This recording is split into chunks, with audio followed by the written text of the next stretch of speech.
পাকিস্তানে white wash Bangladesh, তৃতীয় টি-20 7 উইকেটে হার, হতাশ হেড কোচ ফিল সিমন্স।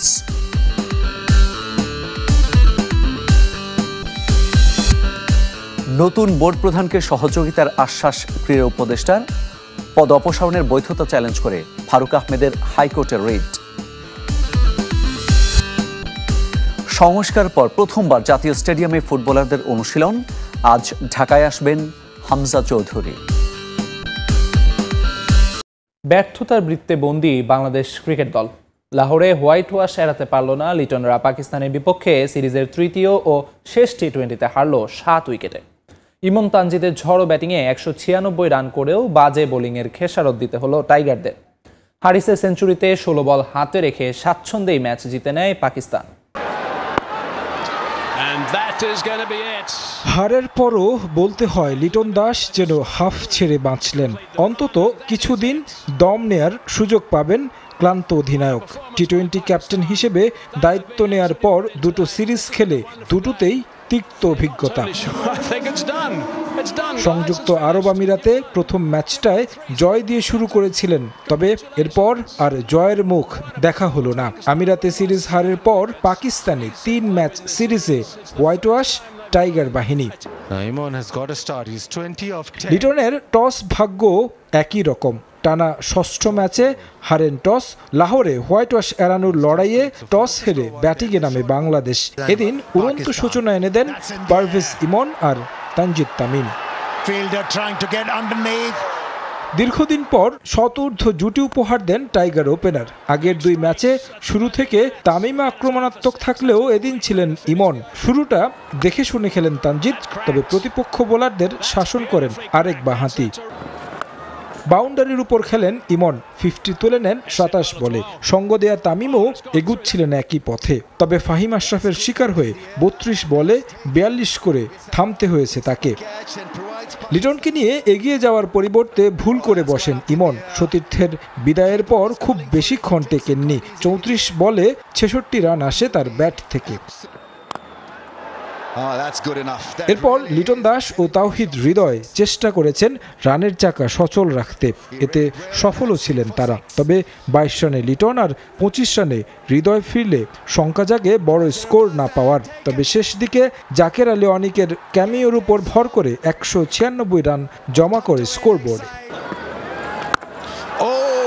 লাহোরের উইকেটে নিয়মিতই 200 হয়, তবে 197 রানটা একেবারে সহজও নয়। কিন্তু নখদন্তহীন বোলিংয়ে অসহায় আত্মসমর্পণ করতে হয়েছে টাইগারদের।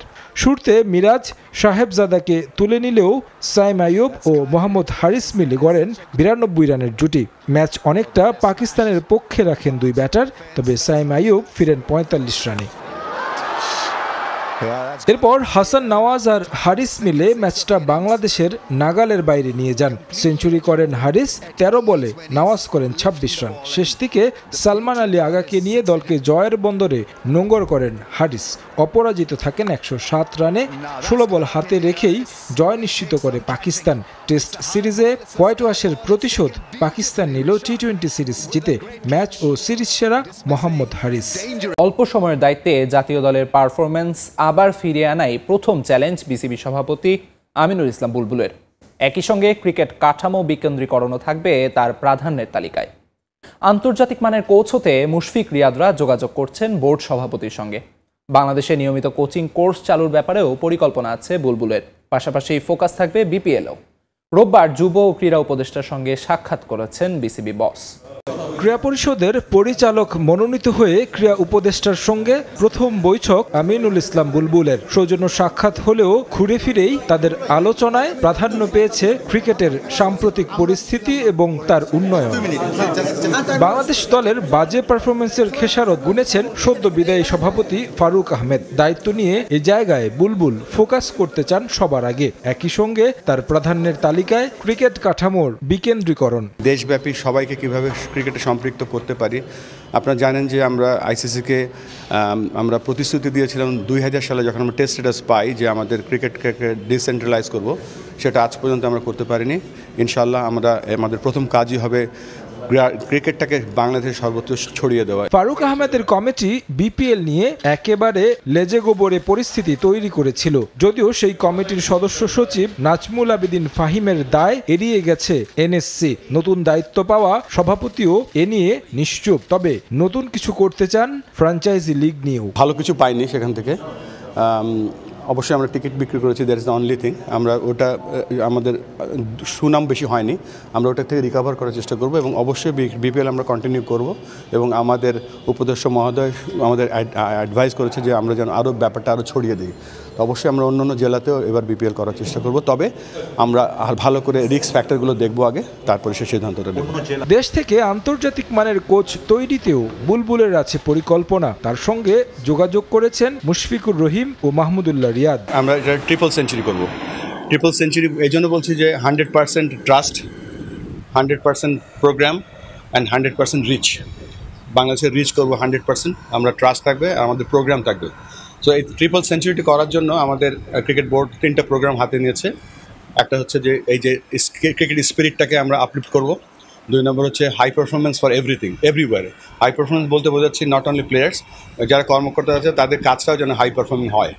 আর 3 নম্বর যেটা হচ্ছে যে আমাদের দেশে যে এই কানেক্ট করব, সারা দেশব্যাপী আমরা কানেক্ট করব, যে ক্রিকেট বোর্ড তো মিরপুরে বসে থাকবে না। একটা খেলোয়াড় অটোমেটিক্যালি ভালো অ্যাডমিনিস্ট্রেটর হয় না, বা একটা খেলোয়াড় ভালো কোচ স্টেট ওয়ে হয় না, সেই ব্যবস্থাগুলো করব। সেই লক্ষ্যে আমি বলতে চাই, এটা আমার বলা উচিত কিনা জানি না, আমার সাথে মাহমুদুল্লাহ রিয়াদ এবং মুশফিকুর রহিম যোগাযোগ করেছে। আমি আইসিসি যখন এই বিসিবিতে জয়েন করিনি তার আগেই তারা আন্তর্জাতিক কোচ হতে চায়। ফারুক আহমেদ বিসিবির আমানত অন্য ব্যাংকে সরিয়ে হয়েছিলেন সমালোচনার শিকার। ক্রিকেটের এই অর্থ ব্যবহারে সর্বোচ্চ সতর্কতা অবলম্বন করতে চান নতুন সভাপতি। তারেক হাসান শিমুল, সময় সংবাদ, ঢাকা। আসন্ন শ্রীলঙ্কা সিরিজ সামনে রেখে মিরপুরে ম্যাচ সিনারিওতে অনুশীলন করেছেন ক্রিকেটাররা। টেস্ট ক্রিকেটার ছাড়াও অনুশীলনে ছিলেন সাদা বলের ক্রিকেটাররা। এদিন দুর্দান্ত বোলিং করেছেন পেসার নাহিদ রানা, ইবাদত হোসেন ও সাইফুদ্দিন। ব্যাটিংয়ে নিজেদের ঝালিয়ে নিয়েছেন সাইফ, মুমিনুল, মুশফিকরা। নানা ইস্যুতে উত্তাল বাংলাদেশ ক্রিকেট বোর্ড, তবে থেমে নেই ক্রিকেট কার্যক্রম। আসন্ন শ্রীলঙ্কা সিরিজ সামনে রেখে হোম অফ ক্রিকেটে ব্যস্ত সময় পার করছেন রেড বল বিবেচনায় থাকা ক্রিকেটাররা। সিরিজের প্রস্তুতি হিসেবে কয়েকদিন ধরেই মিরপুরে অনুশীলন করছেন তারা। সেই ধারাবাহিকতায় এদিন টেস্ট স্কোয়াডে থাকা ক্রিকেটাররা মিরপুরে ম্যাচ সিনারিওতে অনুশীলন করেছেন। পাকিস্তান সিরিজে না গেলেও আসন্ন শ্রীলঙ্কা সিরিজের জন্য প্রস্তুতি নিচ্ছেন পেসার নাহিদ রানা। বোলিংয়ে রীতিমতো ব্যাটারদের নাকানি চুবানি খাইয়েছেন এই পেসার। দুর্দান্ত এক বাউন্সে মুমিনুল ইসলামকে আউট করেন রানা। বাউন্স, সুইম সব মিলিয়ে ব্যাটারদের পরীক্ষা নিয়েছেন এই পেসার। লাল বলে পেস দিয়ে আরও শক্তিশালী হয়ে উঠতে চান নাহিদ। লম্বা সময় জাতীয় দলের সাদা পোশাক গায়ে জড়ানো হয়নি ইবাদত হোসেনের, তবে আবারও লাল বলে ফিরতে চেষ্টা চালিয়ে যাচ্ছেন এই পেসার। ম্যাচ সিনারিওতে বল হাতে তার জানান দিয়েছেন তিনি ভবিষ্যতে আরও শক্তিশালী হয়ে টেস্ট ক্রিকেটে ফিরতে চান ইবাদত। নিজেদের মধ্যকার প্রস্তুতি ম্যাচে দেখা গেছে পেসার মোহাম্মদ সাইফুদ্দিনকেও। জাতীয় দলের জার্সি গায়ে এখন পর্যন্ত লাল বল হাতে মাঠে নামা হয়নি তার, তবে এবার হয়তো লাল বলে নির্বাচকদের নজর কাড়তে কাজ চালিয়ে যাচ্ছেন তিনি। মুমিনুলদের বিপক্ষে বলও করেছেন দারুণ। এদিকে ব্যাটিংয়ে নিজেকে ঝালিয়ে নিয়েছেন মুশফিকুর রহিম। এখনও আগের মতোই ব্যাট হাতে বাউন্ডারি হাঁকিয়েছেন তিনি, তবে উইকেটে বেশিক্ষণ থাকতে পারেননি মুশি। নেট বোলারের বলে সুইপ করতে গিয়ে উইকেট কিপারের হাতে ধরা পড়েন মুশফিক।